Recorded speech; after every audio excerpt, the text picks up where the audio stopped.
Hello students. আচ্ছা, আজকে যেটা আমরা আলোচনা করতে চলেছি সেটা হচ্ছে রসায়ন বিজ্ঞানের প্রাথমিক ধারণা। আচ্ছা, এই রসায়ন বিজ্ঞানের প্রাথমিক ধারণা এটা ক্লাস 11 এর ফার্স্ট ইউনিট। আচ্ছা, তো আমি বেসিক্যালি আজকে যে টপিক নিয়ে আলোচনা করব ওইটা হচ্ছে তোমার রসায়ন মানে রাসায়নিক সংযোগ যে সূত্রাবলী, এই সূত্রাবলী দেখতে পাচ্ছ: ভরের নিত্যতা সূত্র, স্থিরানুপাত সূত্র, গুণানুপাত সূত্র, মিথ্যানুপাত সূত্র আর গেলুসাকের গ্যাস আয়তন সূত্র। এই 5টা সূত্র আমাদের এখানে এই চ্যাপ্টারটাতে পড়তে হবে। তাহলে এই 5টার মধ্যে আমি আজকে করব ভরের নিত্যতা সূত্র আর স্থিরানুপাত সূত্র। এই দুটো সূত্র আজকের ভিডিওতে আলোচনা করব। ঠিক আছে? তো বেসিক্যালি এর প্রথমের দিকে কিছু অংশ থেকে গেছে যেটা আমি এখনও তোমাদেরকে বলিনি। ওইটা হচ্ছে রসায়ন বিজ্ঞান জিনিসটা কি, ঠিক আছে, ওর শাখা, রসায়ন বিজ্ঞান জিনিসটা কি, ওর বিভিন্ন শাখাগুলো, আর হচ্ছে গুরুত্ব, আর এই রাশি পদ্ধতি আছে। রাশি পদ্ধতি বলতে কোনো একটা ধরো ক্ষেত্রফল, ঠিক আছে, ধরো কোনো একটা ক্ষেত্রফল মানে কি? ক্ষেত্রফল মানে দৈর্ঘ্য, ধরো এইটা একটা বর্গক্ষেত্র, এর ক্ষেত্রফল কি হবে? বাহু ইন্টু বাহু। এটা এ হলে কি হবে? A into A equal to A square. এটা কি ক্ষেত্রফল? আয়তক্ষেত্র হলেও দৈর্ঘ্য ইন্টু প্রস্থ হতো, ঠিক আছে। তাহলে ক্ষেত্রফল কি হতে? দুটো গুণ করতে হচ্ছে, তাই জন্য স্কোয়ার। আয়তন মানে কি? এর তখন উচ্চতাটা থাকবে, ঠিক আছে। তখন সেটা হয়ে যাবে আয়তন, মানে তিনটের গুণফল হবে, এ আরেকটা এ আসবে, তখন ওটা কি হয়ে যাবে? এ কিউব হয়ে যাবে, ঠিক আছে। এবারে সেই ক্ষেত্রফলের এসআই একক কি? এসআই বলতে এটাকে এমকেএস বলাও হয়। এফপিএস, সিজিএস, এমকেএস, এই তিনটা পদ্ধতিতে আমরা বিভিন্ন এককগুলিকে পরিমাপ করি। তো এই সব জিনিসগুলোই কিন্তু প্রথম দিকে থেকে গেছে। আর একটা ভিডিওতে আমি কি করব না, তাৎপর্যপূর্ণ অঙ্ক সংখ্যা যেটা আছে ওইটা, আর ওই যথার্থতা, নির্ভুলতা, ওই দুটো টপিক নিয়ে আমরা আলোচনা করব নেক্সট ভিডিওতে। তো আজকে বেসিক্যালি ওই দুটো জিনিসই আমরা আলোচনা করব, যেটা বলছিলাম আমি। একটা হচ্ছে ভরের নিত্যতা সূত্র, আর একটা হচ্ছে স্থিরানুপাত সূত্র। তো বেশি দেরি না করে আমরা এটাকে শুরু করি। তো এটা হচ্ছে রসায়ন বিজ্ঞানের প্রাথমিক ধারণা। আচ্ছা, দেখো রাসায়নিক সংযোগ সূত্রাবলী জিনিসটা কি? দেখো, বিভিন্ন বিক্রিয়া ঘটে। বিক্রিয়া বলতে ধরো Na2SO4 BaCl2 বিক্রিয়া হয়ে NaCl হলো, BaSO4 হলো। হয়তো বিক্রিয়াগুলো বুঝতে অসুবিধা হচ্ছে তোমাদের, কিন্তু ওইটা 11 কি 12 লাস্টের দিকে ওইগুলো ক্লিয়ার হয়ে যাবে একদম, ঠিক আছে। হয়তো এখন একটু অদ্ভুত লাগছে বিক্রিয়াগুলো বুঝতে পারছি আমি। তো কোনো অসুবিধা নেই, আমি আছি আপনাদের সঙ্গে, সবটাই ক্লিয়ার করে দেবো। চ্যানেলে থাকুন, দেখতে থাকুন।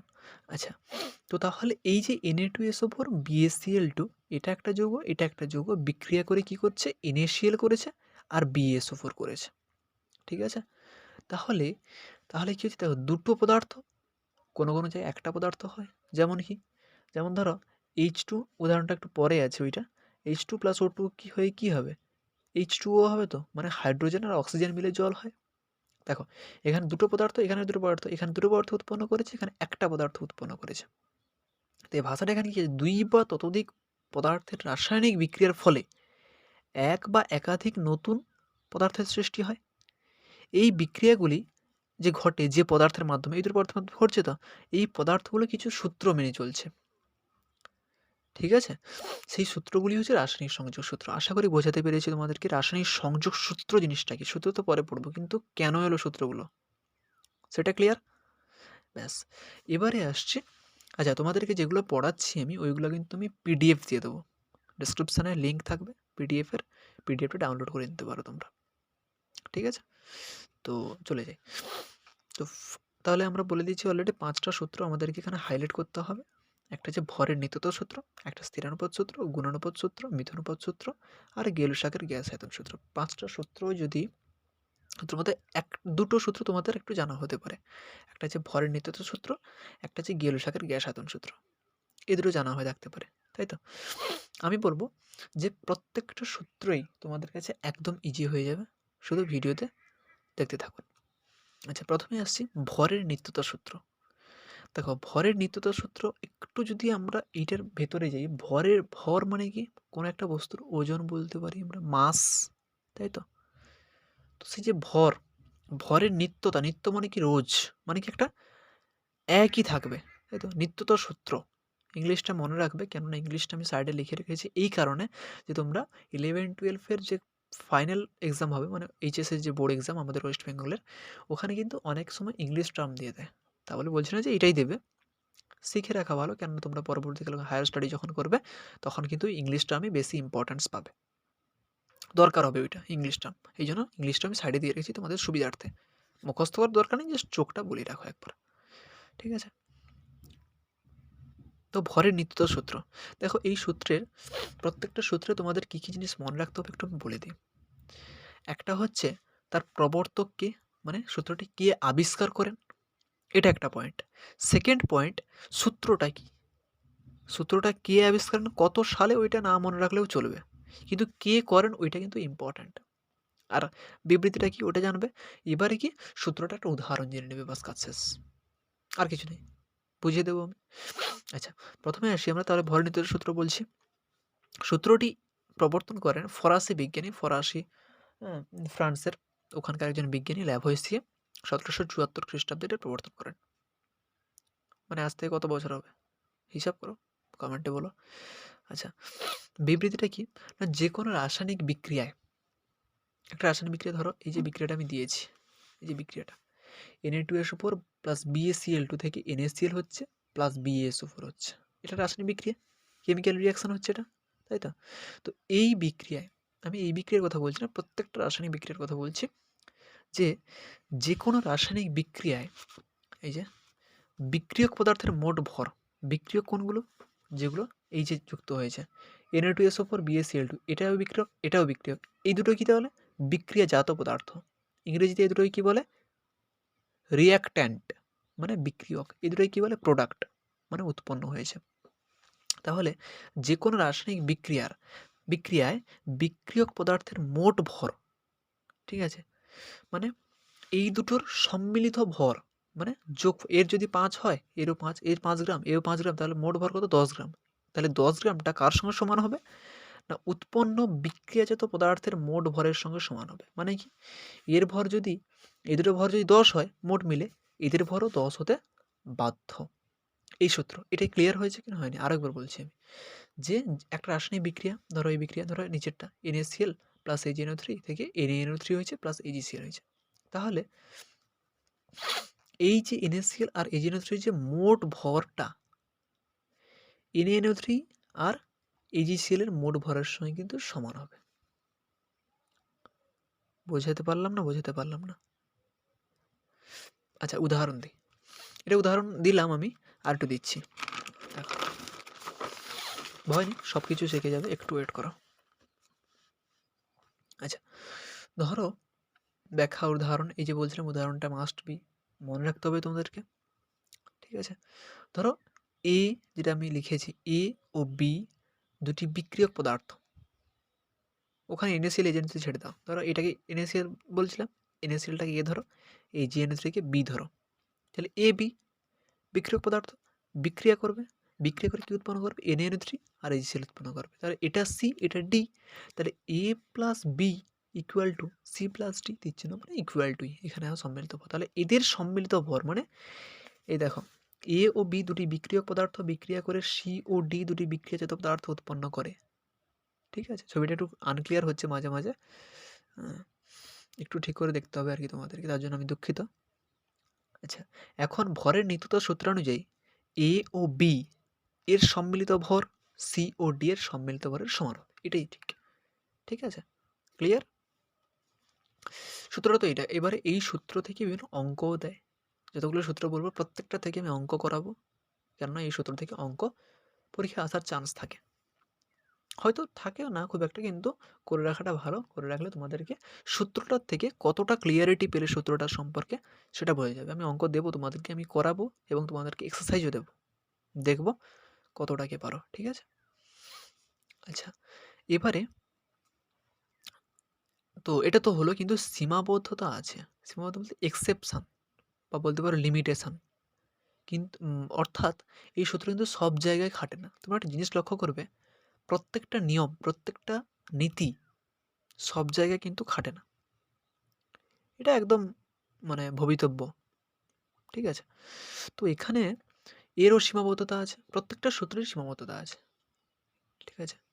আমরা অ্যাভোগাড্রো তত্ত্ব পড়ব, সেটার পরে ডাল্টন পরমাণুবাদ পড়ব, বোর পড়ব, প্রত্যেকটাতে দেখব সীমাবদ্ধতা কিন্তু আছে, অর্থাৎ ত্রুটি আছে, আর ত্রুটি থাকছে বলেই তারপরে সূত্রটা বেরোচ্ছে।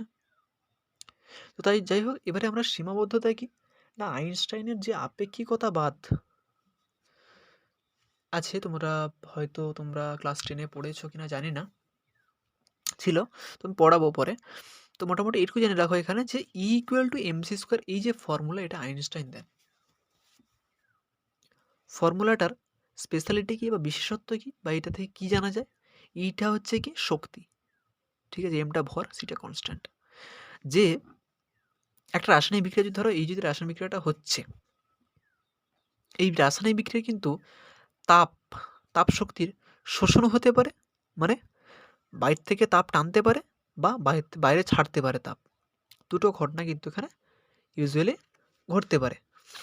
তাহলে এরকম যদি হয়, তাহলে হয়তো এই বিক্রিয়াটা ঘটার সময় কিছুটা তাপ বেরিয়ে চলে গেছে।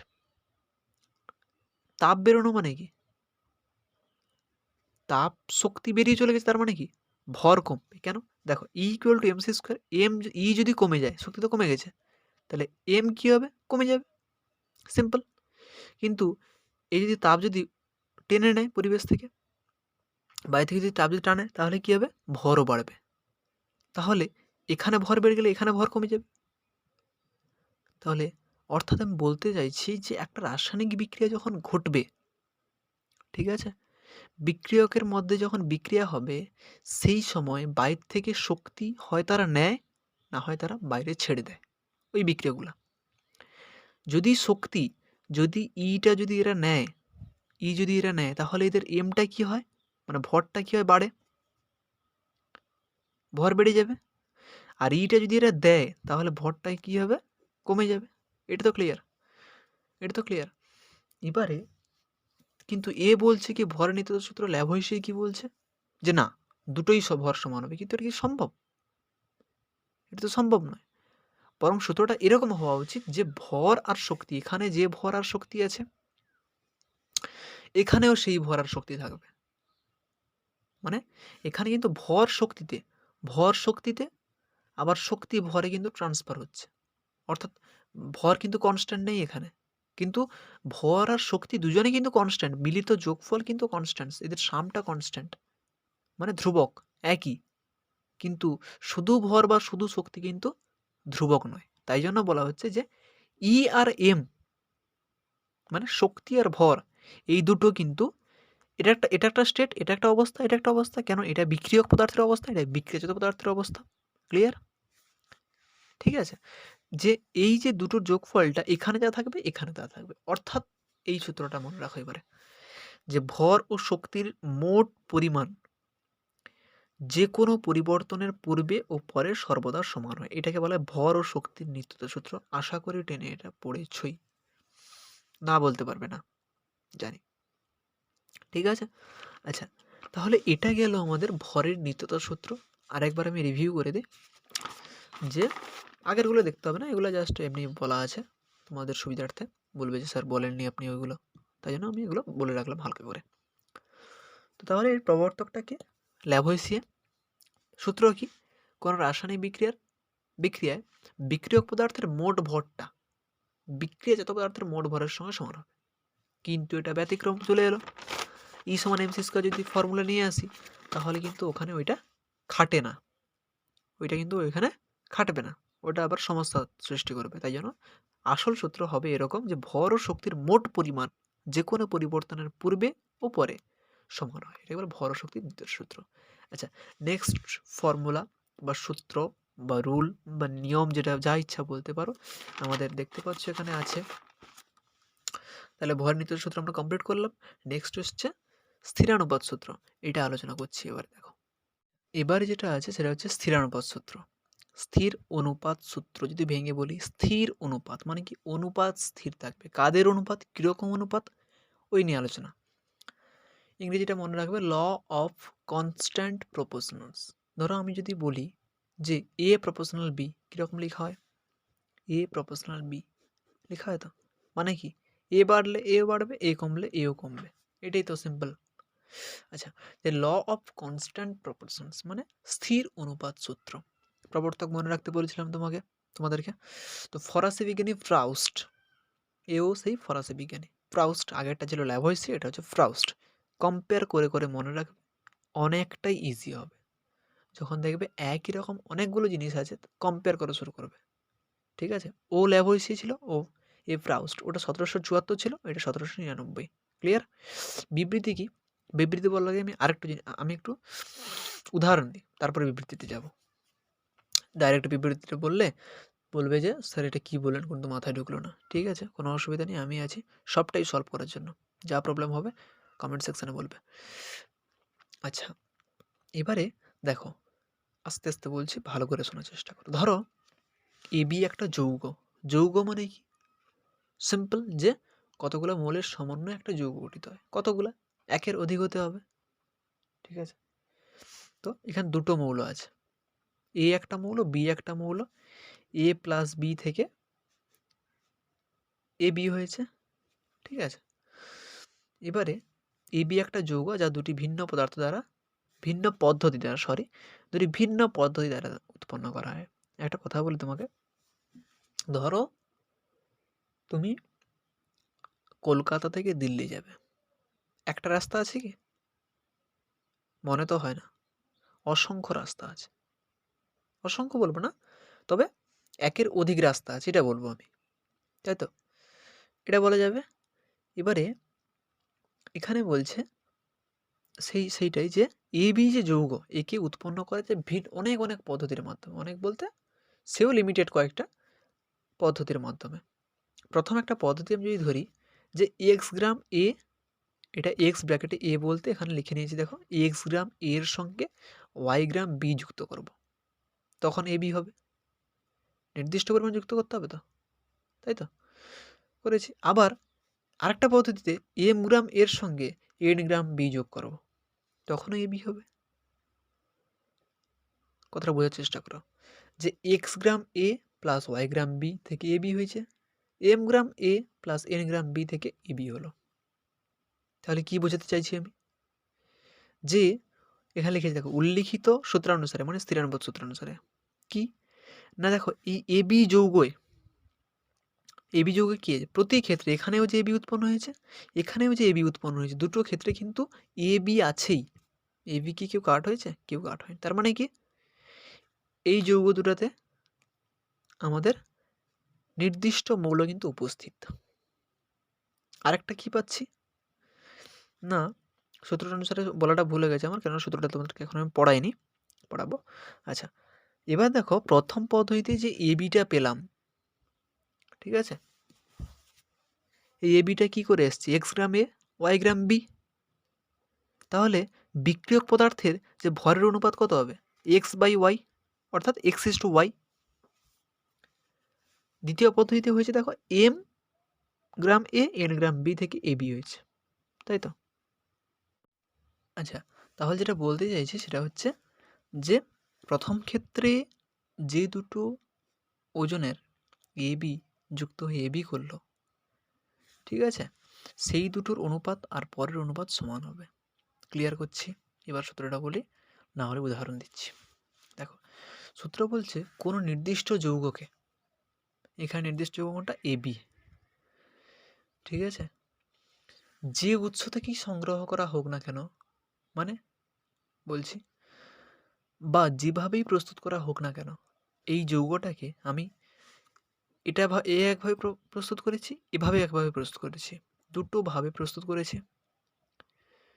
করা হোক না কেন, যৌগটি কতকগুলি নির্দিষ্ট মৌলের সমন্বয়ে গঠিত। দেখো এখানেও নির্দিষ্ট মৌল এ বি, এখানেও নির্দিষ্ট মৌল এ বি, তাই তো? সমন্বয়ে গঠিত। আর কি, যৌগটিতে উপাদান মৌলগুলির ভরের অনুপাত, উপাদান মৌল কোনটা এখানে? X gram A Y gram B, N gram B Y gram B, তাই তো? এখানে উপাদান মূল কত? এক্স ইস টু ওয়াই অনুপাতটা, আর দ্বিতীয়টাতে এম ইস টু এন, তাহলে এক্স বাই ওয়াই যা হবে এম বাই এন তাই হবে। এবারে উদাহরণ দিচ্ছি, বুঝতে না পারলে বলো। কমেন্ট সেকশানে বলবে। যা কিছু প্রবলেম থাকবে তোমাদের যে টপিক নিয়ে পড়াবো বা কেমিস্ট্রি সম্পর্কে কিছু যদি টপিক নিয়ে ভিডিও করার থাকে বা কোনো প্রবলেম থাকে নিশ্চয়ই কমেন্ট সেকশানে বলবে, ঠিক আছে? আচ্ছা, উদাহরণ কি, ধরো জল H2+O2 কে এর মধ্যে এর গ্যাস মিশ্রণে যদি তড়িৎ স্ফুলিঙ্গ করি তখন জল পাবো। আবার এটার নাম হচ্ছে কিউপ্রাস অক্সাইড, উত্তপ্ত কিউপ্রাস অক্সাইডের উপর যদি হাইড্রোজেন দিই তখনও জল পাবো। দুটো ক্ষেত্রেই তো জল পাচ্ছি, হ্যাঁ? এখানে জলে হাইড্রোজেন আছে, অক্সিজেন আছে, এখানেও জলে হাইড্রোজেন আছে, অক্সিজেন আছে। তাহলে ওই সূত্র খাটছে। সূত্রটা কী ছিল? একটা যৌগকে, এক নির্দিষ্ট যৌগকে যে উৎস থেকেই সংগ্রহ করা হোক না কেন, দুটো পদ্ধতি, এখান থেকেও সংগ্রহ করতে পারি, এখান থেকে হোক না কেন বা এখান থেকে হোক না কেন, যৌগটি কতগুলি নির্দিষ্ট মৌলের সমন্বয় করতে, এখানেও হাইড্রোজেন আছে, অক্সিজেন আছে, এখানেও হাইড্রোজেন আছে, অক্সিজেন আছে। এবং যৌগ উপাদান মৌল কোনগুলো? এইগুলা উপাদান মৌলগুলির ভরের অনুপাত, হ্যাঁ, মানে উপাদান মৌলগুলির ভরের অনুপাত সর্বদা সমান থাকে, ঠিক আছে? আচ্ছা, একটু ভুল হয়ে গেছে আমাদের, 1 মিনিট, সরি তার জন্য। এখানে যেটা বলছে, ঠিক আছে, এটা তো ঠিক আছে। এবারে আগেরটা যেটা আমি বলছিলাম এখানে ভুল হয়েছে, যে এইচ আছে ওর ও আছে, ঠিক আছে। প্রথম কন্ডিশন মানলো যে দুটোতেই কিন্তু একই নির্দিষ্ট মৌল আছে, ঠিক আছে। এবারে প্রতি যে এখানে H2 হয়েছে, এখানে H2 হয়েছে, তো দুটো ক্ষেত্রে উপাদান মৌলগুলো দেখো, এই যৌগটাতে এই যৌগের উপাদান মৌল কোথায়? এই যৌগের উপাদান মৌল নয়, এই যৌগের উপাদান মৌল। এখানে হাইড্রোজেন আছে, অক্সিজেন আছে, হাইড্রোজেন কত হবে? 1। কিটা বলতো? পারমাণবিক গুরুত্ব 1, অক্সিজেনের 8, তাহলে 1:8। এখানেও 1:8, এখানেও 1:8। এবং H2 এর ক্ষেত্রে হাইড্রোজেন আছে, অক্সিজেন আছে, মানে H2টা কি দুটি ক্ষেত্রেই হাইড্রোজেন আর অক্সিজেনের সমন্বয়ে গঠিত। ক্লিয়ার? আচ্ছা, এবার একটা খুব ইন্টারেস্টিং টপিক, যে স্থিরানুপাত সূত্রটা তাহলে কি না, কোনো একটা নির্দিষ্ট যৌগকে, ধরো জল, যে উৎস থেকেই সংগ্রহ করা হোক না কেন বা যেভাবেই প্রস্তুত করা হোক না কেন, যৌগটি কতগুলি নির্দিষ্ট মৌলের কথাটা বলতে হবে, যে নির্দিষ্ট মৌলের সমন্বয়ে গঠিত, এবং যৌগটিতে উপাদান মৌলগুলির ভরের অনুপাত সর্বদা সুনির্দিষ্ট বা একই, ঠিক আছে। তাহলে বিপরীত বিবৃতি কি? বিপরীত বিবৃতি কী হবে? যে দুই বা ততোধিক নির্দিষ্ট মৌলের সমন্বয় সর্বদা, মানে তার যদি নির্দিষ্ট ভরের অনুপাত যুক্ত হয় তাহলে সর্বদা একটা নির্দিষ্ট মৌল পাওয়া যেতে পারে, বা দুটি ভিন্ন যৌগের, দুটো ভিন্ন যৌগ আছে, এই যে পয়েন্টটা, দুটো ভিন্ন যৌগের যদি উপাদান মৌলগুলি এবং মৌলগুলির ভরের অনুপাত একই হয়, ধরো এটা একটা যৌগ, এটা একটা যৌগ, এটা একই যৌগ কিন্তু ধরো দুটো ভিন্ন যৌগ আছে, তাদের উপাদান মৌল একই, ঠিক আছে, আর তাদের উপাদান মৌলগুলির কি পারমাণবিক ভর বা উপাদান মৌলগুলির ভর একই, ভরের অনুপাত একই, তাহলে কি হবে? ওই দুটো যৌগ অভিন্ন হবে। মানে বলতে ধরো একটা